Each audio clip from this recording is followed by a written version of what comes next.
Hey, my Juju Bees, welcome back to the channel. How are you guys doing today? Today is Monday. Happy flipping Monday. I haven't had the best of Mondays, but we're going to make the best of this Monday, okay? Okay.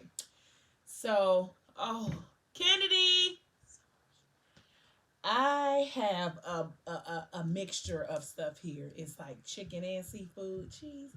Can you go behind there and get the 2 times spicy sauce? I left it. I'm sorry. Sorry, guys. I have a mixture, so I have chicken and seafood, and I just spilled all of that. Hey, nabbit. Okay. Well, that was. See, I told y'all it's the Monday is Monday. When you get a chance, keep bringing me a pepper towel. But I'm gonna make the best out of this Monday, okay? So I do have some 1 time spicy sauce, but I'm gonna pour on my chicken. So it's gonna be a hot day, but I'm gonna hop right into it because I wanna, get back to my love ethic season, my video. So yesterday, I think I ended off with, thank you. I ended off with ethic leaving the scene of the unfortunate incident. So he left there, and I don't know if I ever really mentioned the lady that he used to keep time with. Her name is Dulce. She's not, I say Dulce, but it's spelled like Dolce and Gabbana, but it's spelled like that. So, he keep time with her. They've been kind of like on again, off again, never really serious, more kind of like a, hey, what you doing, big head type of thing. You want to come over. She's been around the kids. She has been in their life, not necessarily active like a mom, but they know her. So she was at his house because he had called her and asked her if she could watch Bella and Easy while he went to go take care of this situation with Morgan. So when he got back, of course, she was still there. So when he got in there, she like, are you okay? Like, what's going on? She tried to hug him, or she tried to touch him, and she noticed that it was blood on him. And she was like, oh my God, are you okay? He was like, it's not mine. And so he kind of like shed his clothes up the stairs. She picked him up and told him like, you could talk to me about things. And he like, that ain't never been what we did. And I don't want to start now. So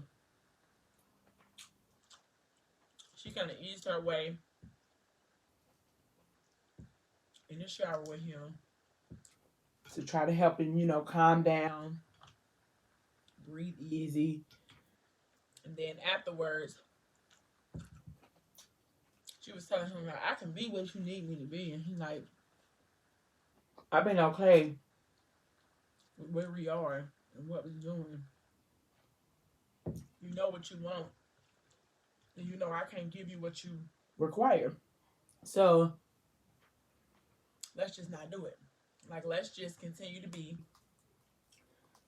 what we have been. Because I can't offer you what you want right now. So she's basically been okay with their arrangement for years. I'm talking about a lot of years. She had the mentality she thought that eventually he would pick her. No matter what he did or who he kept time with outside of her, she knew that he would come back to her. And she hoped that would be enough to make him choose her, whether it's not. Because he feels like she's just a warm body and a pretty face. There's no substance to her. So, and that's not what he wants. Especially since he has 2 daughters who he wants somebody to be able to pour into. And for lack of better words, Noche is like a sack chaser, okay? Excuse me. She see the money, and that's what she want to be there for. So he wants somebody who he can build with, have a love thing with. She's not it. She can't accept it though. No matter how he worded to her, how he tried to be gentle with her, she still don't get it. She still hopes that he can see past everybody else that he's been dealing with, from Raven to Yaya. She's hoping that he will eventually see her and want to pick her, but he doesn't. So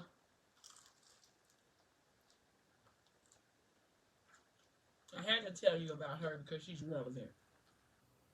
So she gets upset when he tell her, like, this ain't what you think it is. It's not what you.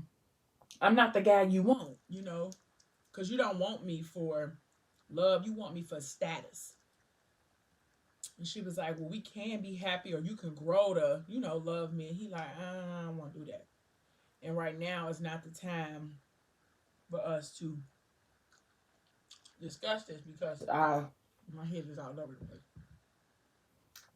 So she go home. Then it goes to Alani. Okay. And I love Alani. Okay. And but she has it hard. Okay, because not only does she lose Lucas, her brother, but she loses Kenzie, which is her daughter. Because Kenzie didn't make it. And now she's at home scrubbing the floor with her daughter's blood on there. Now,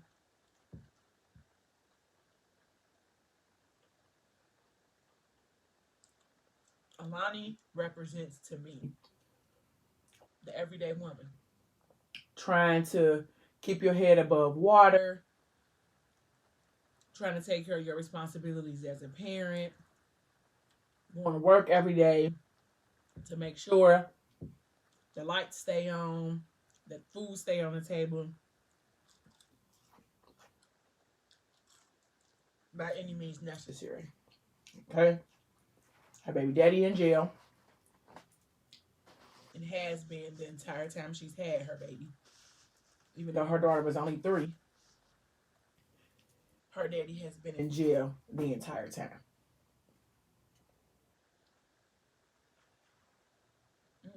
This is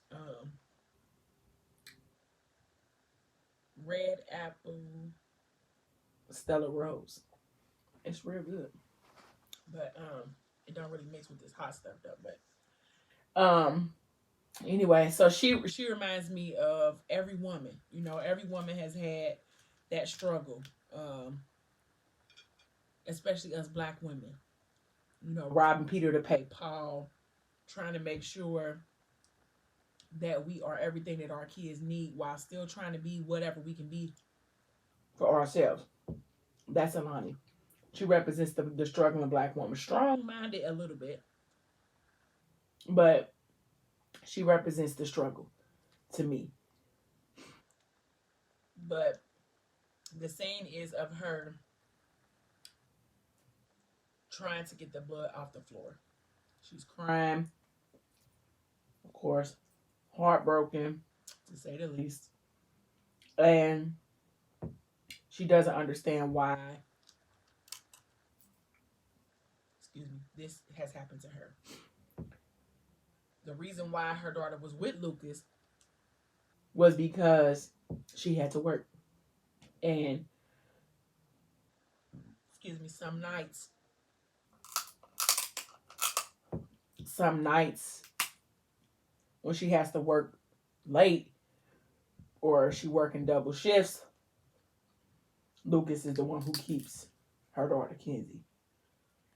And Lucas has always been like a knucklehead, running the streets, living his life however he chooses to live. And now that bad decision that he made has not only caught up to him, but now Alani has to suffer the loss of her daughter. She doesn't have any other children. Um, Kenzie was her only child. So her mom, her grandma, well, not her grandma, but her aunt, they call her nanny, is there with her, telling her, you know, it's okay. Everything's going to be all right. She like, baby, I know. Just let me help you. She like, I need to get out of here anyway because I have to handle the arrangements for Kenzie and Lucas. She doesn't have enough money to bury her daughter and Lucas. They had insurance policies, but it's like $10,000 insurance policies, and she just thinks that that's not going to be enough. So she goes into get in her car. Her car don't start. Her car acting up, but it does wind up starting. She gets to the funeral home place, and you know they telling her, you know, pick out this and pick out that. She's overwhelmed, and then she just does it real fast, real simple, and picks out something. The lady takes her information, and then come back and tell her like, there's a problem with the insurance. We can't use that. Apparently, it lapsed like 2 days prior. So now she's even more distraught because she can't pay for 2 funerals out of her pocket. She doesn't have it. Nanny doesn't have it. She's not working.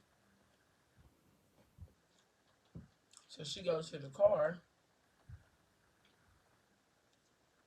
to try and call the insurance people. This is before she finds out that it wasn't paid. So she goes to her car, try to use her phone. The phone don't work. Try to start her car. The car done gave out. And she like, of all days, it just has to be this disastrous this day. So in the midst of all of that, it's raining. And she's like, it's so ironic that how she feels, the sky is giving her what she feels. So she's stressed out, on the verge of a breakdown in her car. She decides to go to a diner across the street and call a tow company to tow her car, because not only could she not pay for her daughter and her brother's burial, but now her car has broken down and her cell phone bill is not paid. It's just like one thing on top of the next, you know. So they tow her car. She waits there at the diner. And let's say 30, 40 minutes later, I don't know exactly, they tow her car. Ironically, coincidentally, if you want to say that, they tow her car to Ethics Shop. You might well, on top of him being a jack of all trades, refurbishing like old cars, he likes to do those things. It kind of like eases his mind. He owns some car shops in the city. Of all the shops in the world for them to tow that car to, they tow it to his. And of all the days in the world for him to be inside of the shop actually working, because he has workers, he just owns the shop, he don't work there. Of all the days in the world for him to be working, he working the day they tow her car to the shop. So he see her, and he like, oh, I'm finna leave, because I don't want this type of interaction, because I done killed this lady's daughter. It was accidental, but nonetheless, it was me. So he tried to hurry up and clean up, like, oh, I'm finna hurry up and get out of here. Next thing you know, the guy at the front is like, hey, yo, boss, we need you out here. And he like, God, you know, like, what in the world could y'all possibly need with me right now? I'm trying to get myself out of this situation. I don't want to face this lady. And then he got to thinking like this is like some type of sick karma. You know, like this is some type of karma that's done came back to me. So he come out. He like, how can I help you? And she like, my car broke down. I need it to be fixed. I don't have no money right now, but you know, if maybe we could set up some type of payment arrangement or whatever the case may be. But I just got a lot of stuff going on right now. Like my daughter just died, my brother. I mean, she running it all down to me, and of course he already know. He know who she is because her picture been all on the news because her daughter has passed away. Well, her daughter was killed. So he like, okay, don't worry about it. Like, just we'll take care of it. She's like, I promise I'll pay you back. You know, it's I promise I'll work it off. He like, don't worry about it. It's not a big deal. So he told the guy who worked for him, like, just go ahead and fix it. We'll cover the cost. And she's like, oh my God, you know, thank you so much. And he like, no problem. And I don't know if she tried to hug him or shake his hand, but that was too much for him, considering. So, and then in his mind, he thinking like, what are the odds that she coming to the shop on the day that I'm here? And he's describing how beautiful she is, how taken back he is. That even though he know she's going through a whole bunch of crazy circumstances, that she looks as beautiful as she does. But he like, nah, I gotta stay away because that is just sick and cruel for me to even try to deal with her on any type of level, considering I have brought her unknowingly, I have brought her all this pain. So he leave. Like they can go home. She go on by her business. She come back a couple of days and try to tell get her car. Car's not ready. She's like throwing a fit. I need my car. I gotta get to work. Cause by this time now she has to work, you know, extra hours because she needs to be able to pay for her. Excuse me. She needs to be able to pay for her daughter's funeral. Not only her daughter, but her brother as well. And so she like, I need my car. Y'all said it was gonna be ready on this day. What's the hold up?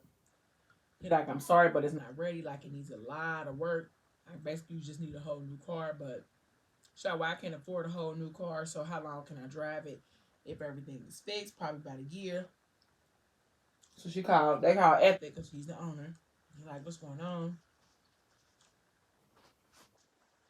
They tell him he like, I'm on my way. Like, like now I gotta deal with her again. So when he get there, he explained that to her, like, your car for real is like dead. Okay? You need a new one. And she like, well, I can't afford it. She like, how long can I drive that? He like, maybe about a year. She's like, okay, that's what I need, so I can save up some money to get me a new car. And he like, well, do you want to go?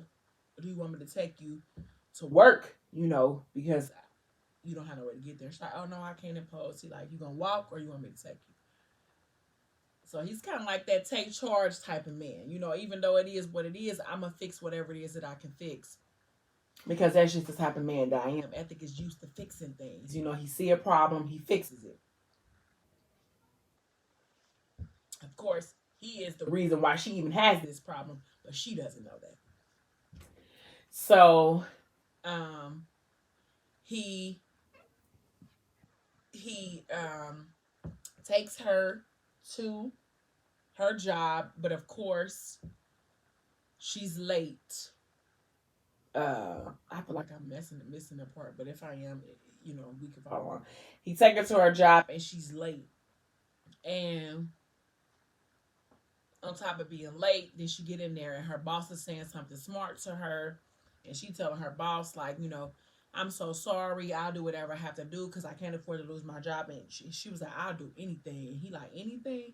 And so Ethic overheard it because he was taking Easy to the bathroom, and he like, I really hope she wasn't saying anything like anything, you know. And So he was like, well, I'm going to just mind my business because I'm already too close to this. Like, I need to just go ahead on about my business and let her go ahead and take care of hers. And so he goes out to the car and he like, I cannot let her do just anything. Like, I can't do that. Like, I can't leave here and she's in there doing anything with her Caucasian supervisor to keep her job. Okay. Now, use your imagination because I can't go too far into detail, but you know what I'm saying. You know, and he walked in, he knocking on all the doors. You know, he done pulled the thing out because he like, this ain't gonna go down. So when he get in there, of course, he sees, you know, her and him in a very compromising position. You know, one standing, one kneeling. Let's just go ahead and see if you can put the two and two together. But she's so embarrassed, so she runs out and goes to the bathroom, and then she was like, why would you do that? Like, look at you. Do you know what you've done? And he thinking like, I thought I was helping you. Like, I didn't think that this is something that you really wanted to do. I didn't think you wanted to be in this room with this old white man, you know, being in a compromising position. I didn't think that's what you really wanted to do. So she was standing at the sink. She done had like now she's like, can't take anything. She crying. It's like an overload of emotion. So him not knowing what to do, he goes to her and he hugs her. And it's like one of those one kind of hugs. You know, when you sad, somebody come and grab you. Now they wrap you, taking on their energy, and they had like an exchange of energy. And so he just slid down on the floor with her in the bathroom and let her cry everything out. And she like, you know, thank you so much. And he like, you know, in his mind, he thinking like, man, all of the burdens that us as black men put on black women. And here she is right now trying to be so strong in a situation where her strength really should be down the drain. So after she pulls herself together, she gets in the car and he like, I could take you home, but first I have to take my daughter and my son to the movies. He like, you want to go to a movie? And she like, I guess. Everything that she's done now, she is doing now. She feels guilty for doing it. Like, I just lost my daughter. Why in the world would I be out with a whole nother family going to the movies? But he was like, I mean, do you want to go? And she like, I mean, I guess, you know. So they go to the movies and he like, let's hurry up and get in there before they, you know, spend up all my money on snacks. She was like, you ain't about to buy no movie snacks. She was like, all you need is give me $20 and I get us all the snacks we need. So she go to like the local little corner store or whatever, CVS, whatever.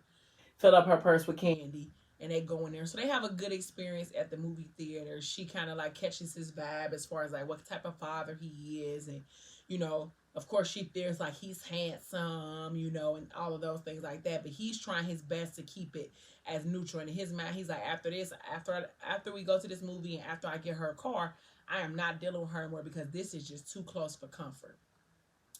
So I'm going to stop there.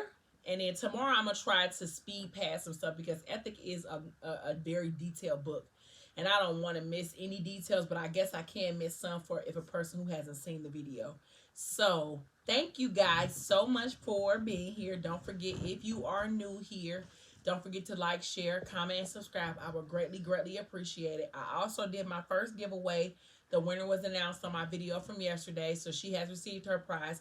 I am on a quest to go to 200 subscribers. Once I get to 200 subscribers, I will also do another giveaway then. But thank you guys so much for watching. Please tune in tomorrow so we can continue talking about the love of my life. Oh, before I end this video, my dear friend, I love her so. Her name is Malika. Hey, boo. She bought me this candle because she knew that Ethic was my man. She had it shipped to me from Virginia and everything. So shout out to Malika because you my boo, 100 grand. I love you so. But thank you so much, Juju Bees. Until next time.